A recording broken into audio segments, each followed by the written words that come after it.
Today we've got an awesome revenge story against a horrendous micromanager. We'll get into that in a bit, but first, I took away all the towel seat reservations at the resort. I was on holidays in an all-inclusive resort. First day we couldn't find any lounge chairs by the beach or by the sea. Fair enough. We arrived in the afternoon. Next day we go find a spot, but most of the spots were taken by towels. We find an empty seat and, to our surprise, many of the chairs stay reserved almost the whole day or never get used. Third day, we decide to take some towels off two loungers and enjoy our day. 4 hours in, an older couple shows up that said they had towels there and kick us off with help from an attendant. That pissed me off, so every following day I went to take the towels off every unattended lounger after breakfast, and then went to watch the chaos from my balcony. Many people complained, and by the end of the week, there was a sign that the unattended towels would be removed.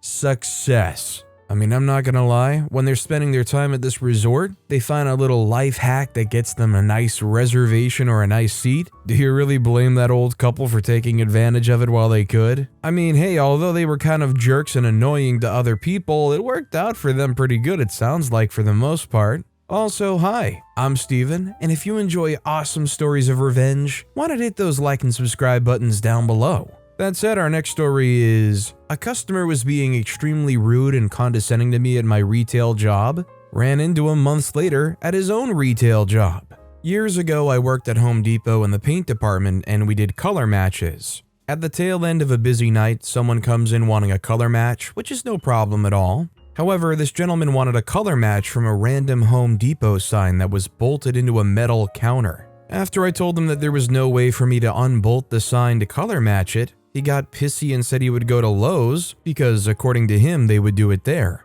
My response was, so you're going to Lowe's to get a color match of a Home Depot sign that's bolted down inside of Home Depot? A few people in line laughed at him and he walked away pissy. I get a call from a coworker who overheard the customer telling someone on their cell phone that they would place an order closer to our close time and not pick it up. 20 minutes later, he places an order for like 40 gallons and requested specifically that they be made in 40 individual gallon buckets rather than 8 5-gallon buckets. I grabbed a few cases of paint, but I didn't prepare any because, as he promised, he left without picking them up. Fast forward maybe 3 months later, I'm in Lowe's wasting my time while my car gets fixed, and I run into the same guy, and it looks like he was the only person staffed in this big area of the store. I grabbed a shopping cart and started looking for items on the shelf without product. I made him follow me around and requested at least 2 cases of each item that was empty on the shelf. He had to get a ladder and a scanner and he was working up quite a sweat. I kept hearing him getting paged, but he had to keep telling the people paging him that he's still with a customer. After maybe 2 hours, my car was ready, and I informed the employee that my car was ready, and after doing the math, I'm going to get the supplies from Home Depot, and advised him he could just put everything back, and that I'd tell management he gave me great service. He had to get another ladder and put everything back up in the overheads because I had him get me more items than would go on the shelves. Ran into the same guy at my job a few months later and immediately took my lunch break and informed management under no circumstances could I assist him because I had personal issues with him outside of work. I love that this guy turned back up and you treated him like the Terminator, I'm gonna leave and I have nothing to do with this guy, see you. This next story is, neighbor keeps leaving their trash can in front of my garage. I dispose of it. Where I live, the houses are very close together. Where my garage ends, their space begins, and the stairs leading up to their house is about 20 feet from my garage. There have been many instances where the garbage collectors leave my neighbor's trash can in front of my garage. That's not a problem. The problem is that the neighbor can't take a few seconds to move it out from in front of my garage. I don't expect them to move it same day. However, there have been multiple instances where the garbage can is in front of my garage 2 to 3 days after trash pickup. Pretty sure the neighbors left their house in that time span and seen the garbage can. This neighbor also never brings their garbage can in like everyone else. Instead, they leave it on the street right between my garage and their stairs. Bit of an eyesore, and they'll also bring out excess trash that doesn't fit the bin more than a night before pickup. This has caused trash to fly out, gets pretty windy where we are, and get all over the street. This past trash pickup, the garbage can was once again left in front of my garage. I moved it to the front of their place. Today I go to use my car, and the darn can is again in front of my garage. Not sure if someone did it or the wind moved it over. Either way, this wouldn't happen if they ever took their garbage can up. I was very annoyed, so I loaded the trash can into my car and took it to my cousin, who's helping with a teardown of a house. House isn't far, maybe a 10-minute drive. Put the garbage can in the big dumpster they're using for all the crap from the house. Now, the annoying neighbor will need to either deal with not having a garbage can and potentially or most likely get increasing fines, or pay a fee to get another one from the city. Normally, I would try to talk to the person. However, this neighbor's gotten into arguments with several other neighbors among other crappy behavior. Did not want to deal with that. Well, I just hope in this day and age where most people have or are getting cameras in their houses, that there's no footage of OP actually loading that garbage can up and taking it God knows where. I mean, it would definitely suck if you got a knock on your door from a police officer because they have video of you stealing their trash can. Our next story is, you want noise? Bring it on. We live 8 houses, and we're talking big yard houses, from a house that has a 4-horse stable in their backyard. They were grandfathered in from decades ago, and generally we enjoy seeing them work the horses and just having the horses around. No big deal, just a nice neighborhood addition. Then, they decided to start playing music at 5 p.m. on Sunday. Music so loud, we could hear the words inside our house with the windows closed. Now, loud music in an evening I could ignore, but this was ongoing at 2 a.m. It kept my toddler up, it kept us up, and we had work. Neighbors reported them multiple times. Their direct neighbor put notices on our doors telling us it was not them, but gave us the correct address of the neighbors that were being butts. We reported them. They'd get a fine, cops would stop by, and then 2 a.m. the next Monday, they're keeping the neighborhood awake, and we've got people on Nextdoor asking about the source. People who are blocks away. That's how bad it was. I married for brains, and it was successful. Hubby has an 8-foot potato gun with an angle finder and laser sight. Great for taking out to the lake or out to the farm. Never unpacked in town until we were sick and tired of the jerk neighbors. At 11 p.m., it gets dug out, sighted in carefully, and remember how they have horses? There are some corrugated metal buildings and roofs. Husband has very good aim and could absolutely hit the broadside of a barn.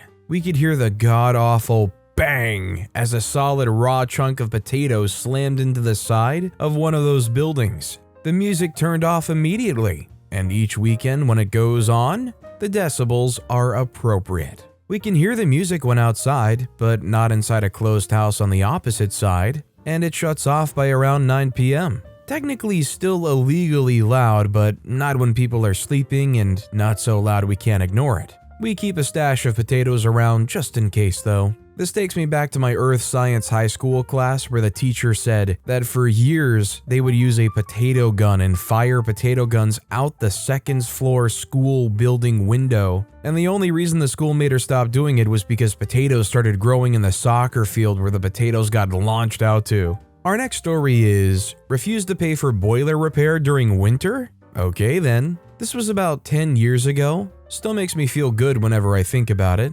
I used to rent a house. The landlord lived abroad, so his brother, nice guy, looked after maintenance, and the landlord's lawyer, jerk, looked after the contract and legal stuff. I had the brother's phone number as he was my point of contact if anything needed fixing. One winter, the boiler broke. This is in Northern Europe, so this is considered to be an emergency repair. I called the brother multiple times, but it always went straight to voicemail. It didn't even ring. I left a bunch of texts and spent the first night shivering under all the bedding in the house as temperatures outside approached freezing. The next morning, I left more voicemails and texts, but by the afternoon, still no response. By this point, the temperature inside the house was around 7 degrees Celsius. I decided to take matters into my own hands and ring around for an engineer to fix it. They came that evening, diagnosed the problem, a worn-out motor, remove the broken part, install the new part, and billed me for parts and labor. I texted the brother to let him know what I had done.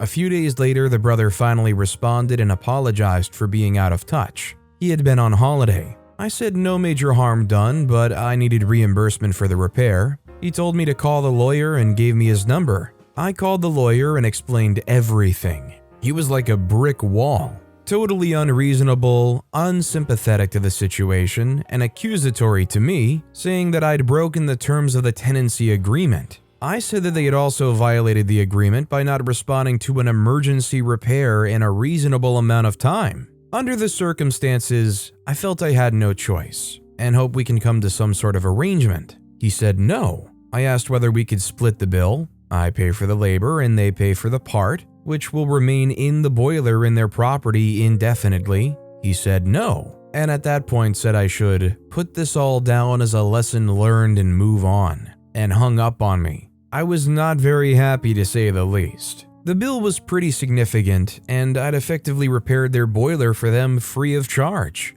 Not to mention the inconvenience and discomfort of being without heating in winter. I was looking at the engineer's bill wondering what I could do, then realized the bill has my name, my phone number, my signature on it, and the part and its cost clearly listed. I waited 8 months until the tenancy agreement expired and then moved out. I was planning to anyway. I called the same engineer and asked him to remove the motor from the boiler. He questioned why, but I talked around it, paid him cash, and all was good. It obviously cost me more money, but ended up being totally worth it. When I moved out the next day, I made sure everything was spotless and left the property like a perfect tenant. The brother came to inspect the property.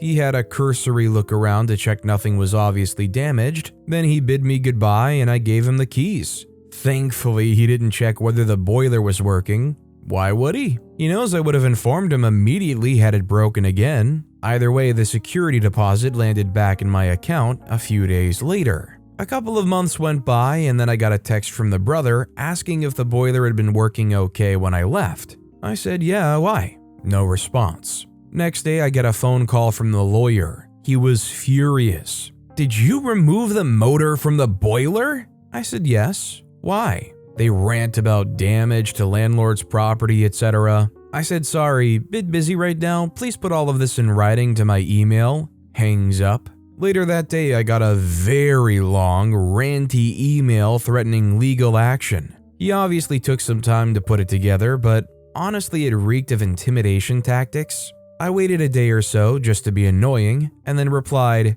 Dear lawyer, thank you for your email. Please find attached a document that proves that the boiler motor in question is my own personal property. I recommend you put this all down as a lesson learned and move on. Sincerely, OP. I attached the engineer's original bill and clicked send. Never heard back. To this day, I'm not 100% sure I was legally in the clear, but it was definitely worth the risk, knowing that they had to pay for it in the end. What I love here is they definitely paid some kind of lawyer's fees for this whole process, and then still had to pay for the new boiler motor on their part, probably because even if they maybe did have a legal avenue, it's probably not worth it enough to try to pursue that, because there's probably a good chance whoever is going to very easily see OP got screwed over here. Our next story is, my neighbor built a shed right on my property line. My wife got a new refrigerator. The neighbor's backyard behind me butts up against my backyard. I have a 6-foot fence and we both have trees on either side of it, so even in the winter, there's a decent amount of screening between us. Imagine my surprise one day when my youngest daughter came in and said, I suppose you know that the neighbors built a shed right up against the back fence, right?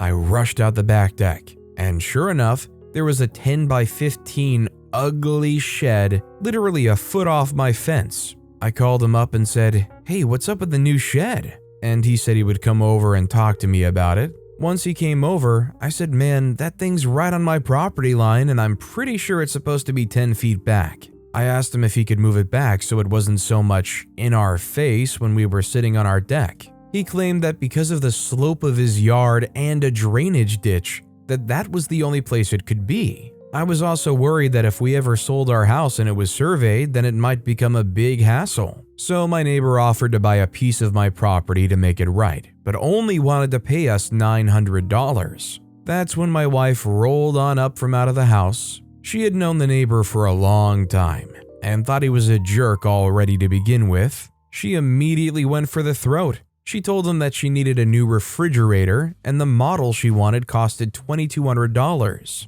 So that was the price for the land. Or she could just call zone enforcement to make him move it or start getting fined. Plus, she told him that he was paying for the surveying and filing the property line adjustment. So that's the story of how my neighbor bought my wife a brand new fancy refrigerator. Having played too many games like Civilization, I don't know what it is, maybe I'm just a colonizer, but it kinda sucks that you have to give up a small piece of your property just for a fridge. I guess, at the worst is probably like maybe just a small corner. I know in some places you'd have to jump through a lot of hoops just to get that small piece sectioned off and added to your property. Our next story is, I can't quickly purchase tampons and use the bathroom on my bathroom break. This was some years ago, and I'd landed a cooking gig at a not yet open location of this wildly popular grocery store here. Think of Whole Foods' prepared food section. Preparing cold case items and on-the-spot requests, cooking for the hot bar, preparing and maintaining the salad bar. As I mentioned, the location I was to be working at was not yet ready to open. Being that all staff was already hired, the company decided to spread us out among their already operating stores. This would be their first as a Whole Foods competitor, meaning there wasn't a position for me since that section didn't even exist yet, so I was placed in the deli, slicing meats and cheeses all day long. We transplants were also hired at a higher wage than the already established workers. This, of course, became a source of many issues and an overall toxic environment. Anyway, to the point, one day I happened to be on my period but had no tampons with me. We were allowed bathroom breaks and a lunch break when we were allowed to do our own shopping. It's not like my period could wait till my lunch. Well, I thought, how convenient for me, I work in a grocery store. I dashed to grab them and pay and then go to the bathroom. I was efficient and fast. Unfortunately for me, one of the other workers, who already hated us for the aforementioned reasons, and I swear as a trickle-down attitude from the actual manager of my section, he and I already had several yelling matches in his office at this point. When confronted about it, I decided I'd step onto the customer side of the counter, which was mad busy at the time, and loudly yell, I had to buy tampons because I'm on my period, knowing that women's bodily functions are highly offensive. Everyone's staring, mouth agape. I then rip off my deli shoes, hairnet, and apron and throw them in the trash can right there and then. Then I throw the deuces sideways peace sign, declare I'm out, and walked out. Dang, it felt good. I hated that job so freaking much, and it wasn't at all the type of work I was hired to do, solely because it was tangentially related to prepared foods. Yeah, anybody in that situation who sees what their worker is purchasing should probably be able to identify why it's okay to let that slide, even if for some reason it does go against some kind of dumb policy, which obviously it shouldn't. This next story is right place? So about a year and a half ago, I started receiving calls on my cell phone saying in a pre-recorded message, we are calling in regards to your gas card credit card. Give us a call back at 800 blah blah blah. When I call the number back, this is the conversation. Who are you looking for?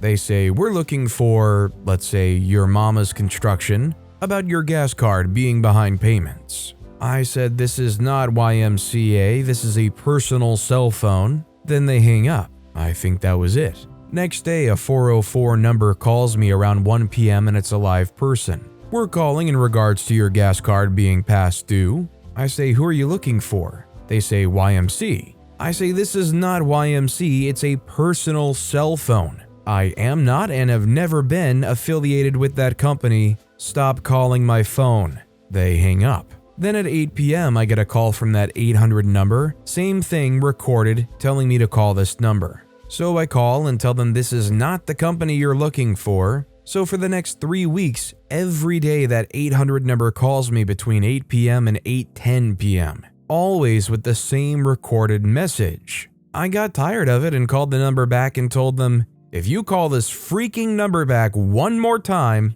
I will sue you and your company for harassment. Dude who picked up said, okay, go ahead. I blocked their numbers, and after 8:10 p.m. every freaking day, I get a notification for a new voicemail. It's always the same recording, so I called them back and said, if you don't stop calling my phone, I will be contacting an attorney who will be suing you for harassment. But again, 7 days a week after 8:10 p.m., never get a call, there would be a voicemail popping up on my phone, always the same recording. That went on for about 3 or 4 months. I finally decided to seek an attorney, which I was quickly able to find one willing to take on the case. Attorney called me and filed a motion with the courts to stop the calls. Filed a lawsuit with them. The day he filed it, the calls finally stopped, and found out it was a company, subcontracted by a big credit card company. Anyway, he filed that back in October, I think. I got a call from him yesterday saying the big credit card company is trying to get out of the suit because the attorney is opening a class action against the subcontracted company, and the big credit card company is trying to get ahead of the suit and get their name out of it. He told me that he's up to a $50,000 settlement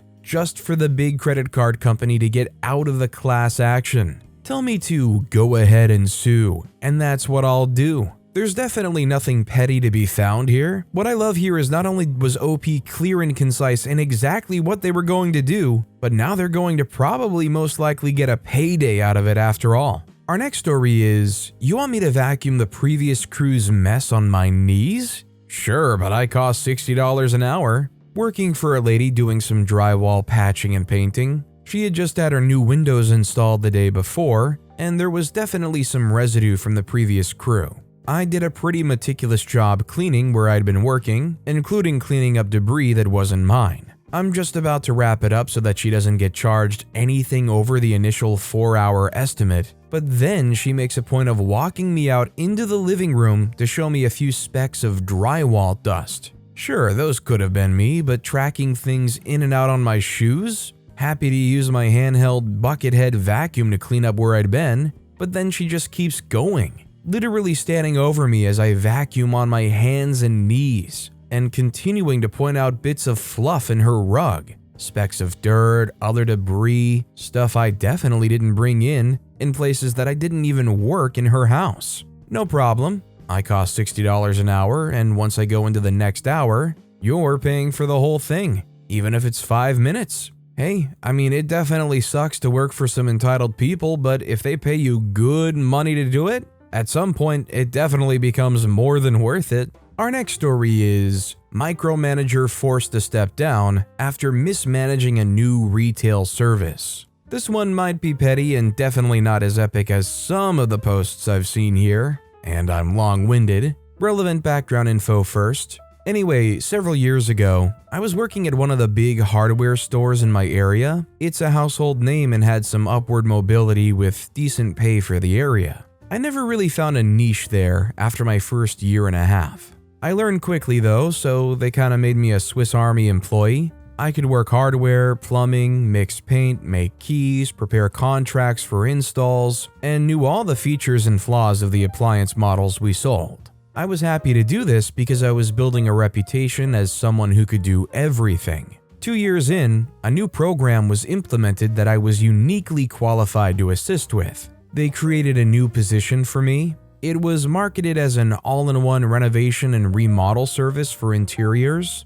I was to assist the designer with product selection, product information, contracts, and local marketing for this service. Everyone involved was super excited about it. Note, I was still only making $10 an hour in 2015 for this. The problem was that because this was brand new, no one knew how it should work. The designer basically had to figure it out for herself while I tried to catch her up with all of the store and product knowledge I'd accumulated during my unique experience with the company. Issues with the program: 1. It was way too expensive. 2. Product to be used had to come from one of our stores, which was limiting. 3, no one knew about it. It was a rocky start. Coworkers would call me over to talk to customers if they mentioned working on a big project, but that's all we had. No completed jobs to reference or anything provided by corporate to get us running. We made our own stuff. I put together a video advertising the service and got the nod from management to use the company card to purchase a TV and media player to roll the video on repeat. We built vignettes in the store to showcase our design ability. I'd been picking up a lot from the designer, so it ended up being a partnership in effect. The Micromanager. Enter Devin, the assistant manager. He had actually been involved in the project from the beginning and had been pretty supportive and brought good energy at first, but I think he got fed up with issues that we couldn't control, sloppy contractors refusing to fix things that they messed up, slow design process as customers worked out what they wanted, and people just backing out after taking a bunch of our time when they see the price. We were, on average, charging $3,000 more for a small bathroom remodel on labor alone. Consulting and design fees were also worked into the final cost. The product was discounted to basically being tax-free. Options were limited to the products the company sold. It was just too expensive to take many sales on the poorer side of town, where almost everyone knows some kind of contractor or tradesman with connections. It wasn't a good market for this program, but we did manage to start hitting and exceeding our numbers. Number 7 in the region for the brand new program was not bad. And just when we finally started getting some business and a rhythm around 8 months in, Devin decided that it was not working fast enough for him. Obviously, the designer was to blame since he had no authority over the contractors or setting prices. She didn't know what she was doing and he was going to make some changes. He honestly didn't do much besides hover, bring bad energy, and make terrible suggestions. He didn't understand the scope of what we had to do to get a customer out the door and happy. He forced us to cut corners and get the sale as quickly as possible without concern for liability, for basically destroying a room in someone's home to remake it, or what was realistic in terms of timelines. Customers felt rushed and got nervous. They backed out. We came to a standstill. We would only have 2 or 3 designs in progress at a time, but suddenly after working our butts off building the program,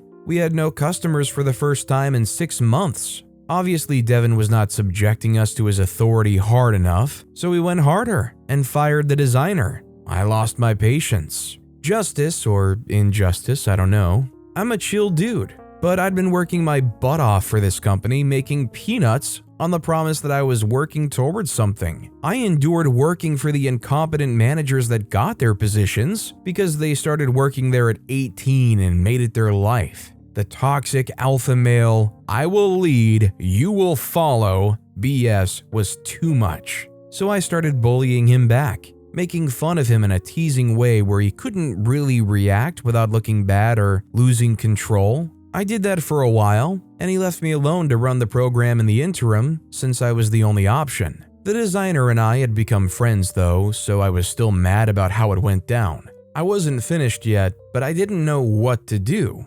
Eventually they got another designer, and Devin had me moved back to what I'd been doing before. Passed over for several promotions that I was more than qualified for. The market had been flooded with long-time employees that were being moved around. Bad luck, but I was done with the place. One day we were sent an email link to an anonymous manager review survey. The store computers were set up with an always-on and logged-in user profile, so I wrote down the link and verified with a coworker that they weren't unique. In every department I visited that day, I wrote a review for Devin. All different ratings, some good, some bad, but I made the good ones so that they sounded bad, but as if I didn't know it was bad. I did that maybe 10 times. It wasn't character assassination or anything, just opinion-based stuff with some vague examples, so no one could figure out it was me. I didn't lie either, I just said what people don't usually say out loud. He would barely look at anyone after that. A couple of weeks later, he resigned his position as assistant manager and took an exterior design position at the other end of the store, as far away from the departments he'd been over before. Basically the same thing as what we had done with the interiors, but he was in the designer's shoes. I left a couple of months later to work tech support for DHS, but while I was still in training for that, my friends from the store told me he had gotten fired. Maybe he learned something. He should have at least learned how my designer friend felt. They were both fired at Christmas. Honestly, somebody that displayed that behavior with that toxic alpha male behavior, I'm surprised that even with these reviews, they had enough shame to actually step down and go for a different job. I wonder if maybe they were forced into it, because I just don't think somebody like that would willingly make that kind of a transition. But with that being said, that's all the time we have for today. Now, if you want to hear another absolutely awesome revenge story, check out that video on the left. Or if you missed my latest video, check out that video on the right. That said, I'll see you all next time with some more stories.